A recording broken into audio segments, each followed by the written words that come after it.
Tehran से बजा विश्व युद्ध का बिगुल। नमस्कार, आपके साथ मैं हूं सबीना तामंग देशमुख। हमास इजरायल महायुद्ध पर सटीक से सटीक, बारीक से बारीक जानकारी के साथ हम हाजिर हैं। नमस्कार, मैं हूं आपके साथ शिवानी पांडे। और हमास इजरायल की जंग लगातार जारी है। 3 हफ्ते का समय अब इसको बीतने वाला है। हमास पर इजरायल का हमला लगातार हो रहा है।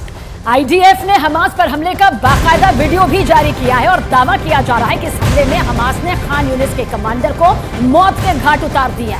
आईडीएफ ने गाजा में 250 से ज्यादा ठिकानों पर हमला भी किया था।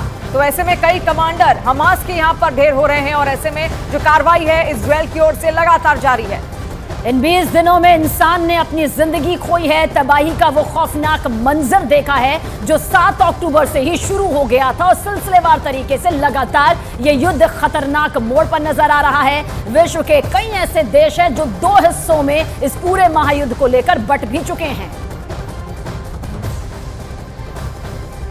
तो गाजा में इजराइल का ग्राउंड ऑपरेशन कभी भी शुरू हो सकता है। पिछली 2 रातों से इजराइल की सेना टैंकों के साथ गाजा में घुसकर हमास के ठिकानों को तबाह कर रही है। और इतना ही नहीं, उसके लड़ाकों को लगातार निशाना बनाया जा रहा है ताकि गाजा में ग्राउंड ऑपरेशन शुरू करने से ठीक पहले सेना के लिए एक बफर जोन बनाया जा सके।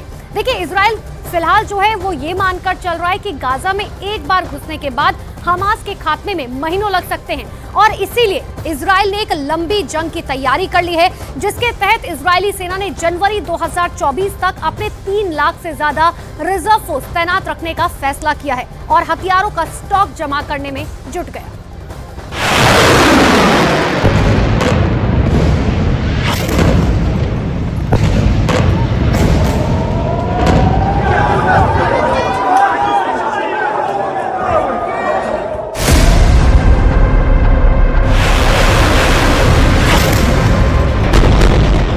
गाजा पर लगातार 20 दिनों तक बम बरसाने के बाद वहां की हालत कैसी हो गई है, ये इन 5 तस्वीरों को देखकर समझ आ जाएगा।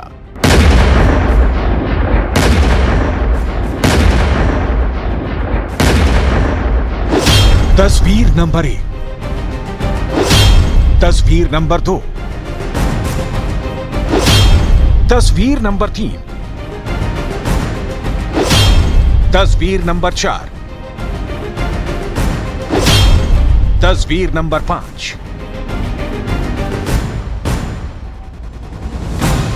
ये उत्तरी गाजा के अलग अलग शहरों की तस्वीर है। युद्ध के पहले और युद्ध के बाद की इन तस्वीरों में साफ पता चल रहा है कि कैसे इजरायल के हमलों से गाजा का नक्शा ही बदल गया है। शहर के शहर उजड़ गए हैं, गगनचुंबी इमारतें जमींदोज हो गई हैं।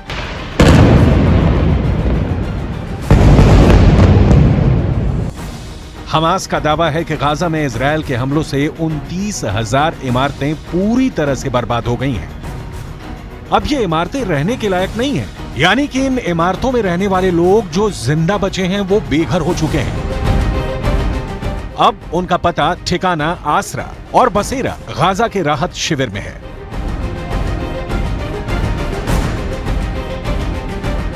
गाजा में इतनी तबाही मचाने के बाद भी इजरायल रुकने वाला नहीं है। इजरायल ने गाजा में ग्राउंड ऑपरेशन की ठान ली है, मतलब कि गाजा में बची खुची तबाही अब शुरू होगी।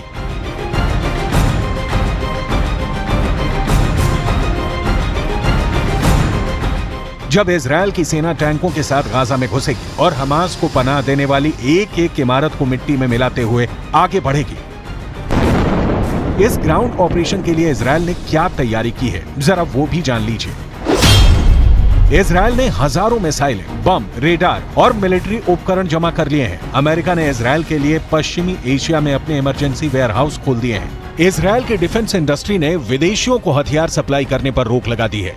यूरोप के कई देशों ने हाल ही में इजरायल से मिले हथियारों को उसे वापस भेज दिया। इसके साथ ही इजरायल ने हजारों डॉक्टर और नर्सों को ट्रेंड किया है ताकि गाजा में ग्राउंड ऑपरेशन के दौरान वो घायल सैनिकों का फौरन इलाज कर सके। ग्राउंड ऑपरेशन के दौरान घायल होने वाले सैनिकों की मदद के लिए गाजा के पास 2 इमरजेंसी सेंटर बनाए गए हैं। एक तरफ इजरायल गाजा में ग्राउंड ऑपरेशन की तैयारी कर रहा है, तो दूसरी तरफ गाजा में घुसकर ग्राउंड ऑपरेशन के लिए सेफ बेस बनाया जा रहा है। पिछले 2 रातों से इजरायल की सेना गाजा में हर रात घुस रही है और नया सिक्योरिटी जोन बनाने में जुटी है।